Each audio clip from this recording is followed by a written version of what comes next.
So guys आपको एक बार फिर से स्वागत है हमारे डेली रेसलिंग एपिसोड नंबर 959 पर। और आज तो चीजें शुरू कर लेते हैं द ब्लड लाइन से, मतलब रोमन की ब्लड लाइन से, क्योंकि शायद उनको एक main event style level up मिलने वाला है। क्योंकि हम देख रहे हैं कि कैसे बार बार जिमी ऊसो रोमन रेंस को याद दिला रहे हैं कि भाई हम आउट नंबर हो चुके हैं, हमें हेल्प की जरूरत है। तो शायद उनकी विश अब सुन ली गई है, क्योंकि the intercontinental champion the main event Jey Uso हाल ही में उन्होंने एक ट्वीट किया था और वहां पे उन्होंने क्लियरली कह दिया था लेट्स डू इट, जिसका मतलब साफ है कि वो अपने कॉल अप का ही वेट कर रहे हैं। और जैसे ही वो मिलेगा ना, वो रोमन के इशारे का वेट कर रहे हैं। जैसे ही वो मिलेगा, जो ऊसो ने ज्वाइन करते हुए बहुत जल्दी नजर आ जाएंगे। और वैसे भी लास्ट वीडियो में हमने आपको बताया ही था कि कैसे महायुद्ध होने वाला है blood line versus blood line के बीच में। इसके लिए जेउसो का ऐड होना तो बनता ही बनता है। सो बस अब कुछ ही पलों की देरी है जब हमें ये एपिक चीजें देखने को मिल जाएंगी। लेकिन आप देरी मत करना, अगर आप चैनल पर नए हैं तो चैनल को अभी लाइक एंड सब्सक्राइब कर दो और वीडियो को एंड तक पूरा देखना है आपने। एंड नाउ आप देख रहे हैं रेसलमैनिक्स एंड सब्सक्राइब करना तो बनता है।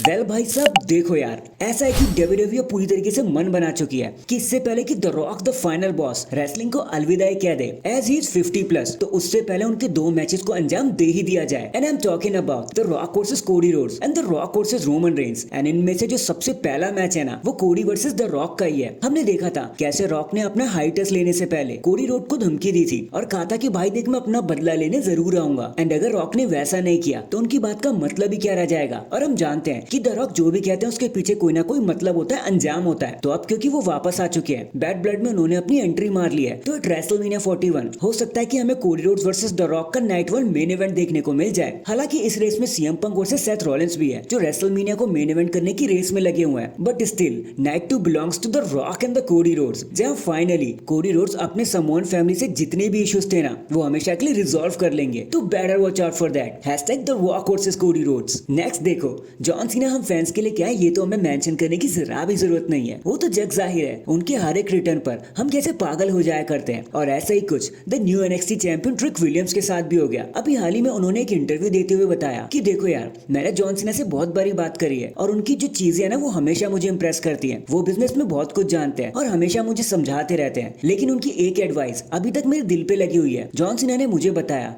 कि कैसे फैंस को सुना जाता है एंड उनके हर साउंड पर रिएक्ट किया जाता है। उन्होंने बताया कि कैसे वॉइसेस के थ्रू, साउंड्स के थ्रू आप अपने गेम को इवॉल्व कर सकते हो, स्ट्रॉन्ग बना सकते हो। एंड जॉन सीना इस चीज के मास्टर थे। वो फैन की हर एक बात को बारीकी से सुनते थे और फिर उसे इंप्लीमेंट करते थे ताकि फैंस को वो मिल सके जो वो चाहते हैं। और जॉन सीना वैसे ही मूव भी करते थे। एंड इतना कहकर ट्रिक विलियम्स शांत हो गए। Well Mr Williams, you are absolutely right. John Cena जैसा ना पहले कोई था ना आगे कोई होगा। वो खुद से पहले फैंस को रखते हैं। #Mister hustle royalty respect. इसके बाद अभी हाल ही में जब कर्ट एंगल से पूछा गया कि जब ट्रिपल एच लीडर बने तो आपको कैसा लगा, तो कर्ट एंगल एकदम से बोल पड़े कि देखो भाई मैं तो बहुत ज्यादा खुश हूँ। मुझे पता था ट्रिपल एच बिजनेस को पक्का लीड करने वाले हैं, क्योंकि वो बिजनेस को समझते हैं, एथलीट एंड स्टार्स को समझते हैं, लोगों को समझते हैं एंड समय की मांग को समझते हैं। फैंस को जो भी चाहिए ट्रिपल एच से बेटर कोई समझ ही नहीं सकता। बल्कि कुछ चीजों में तो वो विन से भी आ गया। एंड सी, मैं जब भी उनके साथ रिंग में होता था ना, तो चीजें बहुत ईजी हो जाती थी। ट्रिपल एच चीजों को बटरी स्मूथ कर देते थे। एंड आप उनके साथ कितनी भी इम्प्रोवाइजेशन कर लो, ट्रिपल एच हमेशा उसे एकदम पहले ही समझ जाते थे एंड आपके हर इम्प्रोवाइजेशन का पूरा साथ देते थे।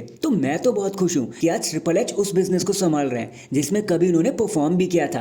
और इतना कहकर वो शांत हो गए। तो देखो कर्ट एंगल भैया, आप ही क्या पूरी दुनिया खुश है कि ट्रिपल एच लीडर बन चुके हैं। हम तो चाहते हैं वो कंपनी के मालिक ही बन जाए। Time to play the game. And in the end, अब लगता है the best in the world CM Punk के अच्छे दिन शुरू हो गए हैं, क्योंकि माहौल उनके लिए बदलने लगा है, सुधरने लगा है। क्योंकि अकॉर्डिंग टू द सोर्सेस, भले ही सीएम पंक कुछ साल पहले एक कंट्रोवर्शियल वे में डब्ल्यूडब्ल्यूई को छोड़कर चले गए थे, उनका एटीट्यूड काफी फ्यूरियस एंड अजीब था। वो हमेशा अपने दिमाग की सोचा करते थे। लेकिन अब जब से उन्होंने रिटर्न किया है ना, तब से उनका बिहेवियर काफी चेंज हो चुका है। लोग उनके बारे में पॉजिटिव बातें कर रहे हैं, मैनेजमेंट उनसे काफी ज्यादा खुश है एंड सीएम पंक घुल मिलकर काम करना चाहते हैं और ऐसा कर भी रहे हैं। फिर चाहे बात एनएक्सटी की ट्रेनिंग की हो या फिर मेन फ्रेम पे आने की, तो वॉइस ऑफ द वॉइसलेस अब अच्छी वॉइस ऑफ द वॉइसलेस बन चुके हैं। और उम्मीद करते हैं सीएम पंक का ये वाला रन काफी ज्यादा अच्छा रहेगा, मेमोरेबल रहेगा और कोई अजीब बात याद नहीं करेगा उनके लिए। तो दैट इज इट गाइस, अभी के लिए तो बस इतना ही। आप मुझे बताना रेसलमेनिया 41 में आप क्या देखना चाहते हो, the rock versus Cody Rhodes या फिर the rock versus Roman Reigns? Comment करके जरूर बताना। एंड अगर चैनल पर नए हैं तो चैनल को अभी लाइक एंड सब्सक्राइब कर दो। बाकी मैं मिलता हूँ आपसे किसी और अपडेट के साथ। तब तक के लिए अपना ख्याल रखें और खुश रहें।